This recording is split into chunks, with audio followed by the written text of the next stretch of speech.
한 번 찔리면 뼛속까지 아플 것 같은 선인장을 아무렇지 않게 먹는 동물이 있다면 믿어지십니까? 어떤 동물은 생물이 아니라 흙을 퍼먹는다고 하는데요. 심지어는 플라스틱까지 먹는다고 합니다. 오늘은 인간의 상상을 뛰어넘어 눈을 심하게 하는 물질까지 먹는 동물들에 대해 살펴보겠습니다. 사막을 걷는 낙타들은 오랜 시간 물을 마시지 않아도 살아남습니다. 이렇게까지 먹지 않아도 되나 싶을 정도로 물을 마시지 않고도 버틸 수 있는데요. 하지만 그런 낙타들도 필요할 때는 물을 마셔야 하는 순간이 옵니다. 다행히도 낙타는 물을 마실 수 없을 때 대비책을 세워두었는데요. 그것이 바로 선인장입니다. 선인장을 먹으면서 부족한 수분을 보충할 수 있는 것이죠. 하지만 여러분은 궁금하지 않으십니까? 어떻게 낙타는 아무런 문제 없이 선인장을 씹어먹을 수 있을까요? 그 답은 낙타의 입 구조에 있습니다. 낙타의 입 안을 보면 삼각형 같은 돌기가 입안에 잔뜩 존재하는데요. 모두 목 안쪽으로 향하고 있습니다. 목 내부 조직이 매우 단단하기에 가시가 있더라도 찔리거나 긁히지 않고 자연스럽게 목 안쪽으로 음식들이 넘어간다고 합니다. 그렇기에 우리가 생각하는 것과는 달리 날카로운 가시가 덮여 있어도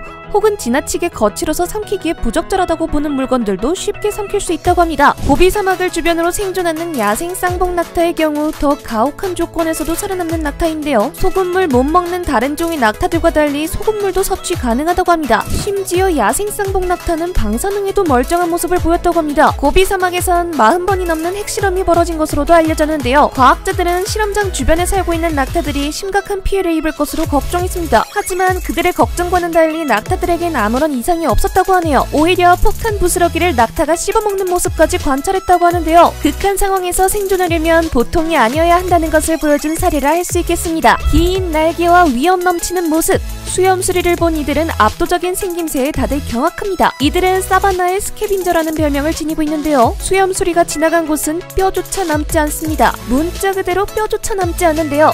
놀랍게도 수염수리의 주식은 뼈입니다. 보통 다른 독수리들은 죽은 시체에 살을 뜯어 먹는데요. 수염수리는 상식을 벗어난 먹이 덕분에 많은 이득을 누립니다. 하이에나는 물론이고 각종 육식동물들이 살코기를 노리는 데 반해 수염수리는 뼈만 노리기 때문에 먹이 경쟁에서 유리한 위치를 점한다고 합니다. 어떻게 뼈를 주식으로 삼을 수 있었을까요? 그 해답은 수염수리의 위장에 있습니다. 다른 독수리들의 경우 뼈를 소화시킬 정도로 강력한 산을 분비하지는 못하는 반면 수염수리는 뼈까지 녹이는 산을 분비해 뼈의 영양분을 충분히 섭취할 수 있습니다. 뼈를 땅에 떨어뜨려서 잘게 부서진 뼈를 이용해 수염수리는 식사를 하는데요. 이를 응용해 거북이 등껍질까지 소화해서 먹을 수 있다고 하네요. 수염수리에게는 사바나 전체가 부패나 다름없는 상황인데요. 어디서든지 마음껏 포식할 수 있다는 점에서 부럽기까지 하네요. 수백 마리의 앵무새가 무언가를 먹고 있는데요. 대체 무엇을 먹고 있는 걸까요? 바로 진흙을 먹고 있었습니다. 페루에 서식 중인 앵무새들은 흙을 통해서 영양분을 흡수하는데요. 미 산타페 연구소 엘리자베스 홉슨 박사에 따르면 진흙에는 나트륨이 풍부하다고 합니다. 물과 전해질 사이의 균형을 유지해주는 중요한 성분으로 근육과 신경에도 나트륨은 중요한 역할을 하는데요. 먹이에 부족한 나트륨을 보충하고자 흙을 먹는다고 합니다. 앵무새의 다른 음식들보다 무려 40배나 더 높은 농도의 나트륨 덩어리가 진흙에서 발견된다고 하는데요. 음식 대신 흙을 먹는 것이 이해가 됩니다. 흙을 먹는 또 다른 이유가 있는데요. 앵무새는 씨앗과 같은 식물들을 주 먹이로 삼고 있습니다. 그런데 씨앗은 산성을 띠고 있어 앵무새의 건강에 치명적이죠. 진흙은 알칼리성이라 산성을 중화시켜주는 역할을 하는데요. 진흙을 먹음으로써 앵무새는 소화장애를 방지하고 영양분까지도 더 잘 흡수하게 됩니다. 요새 한창 환경의 핵심 화두로 떠오르고 있는 게 있죠.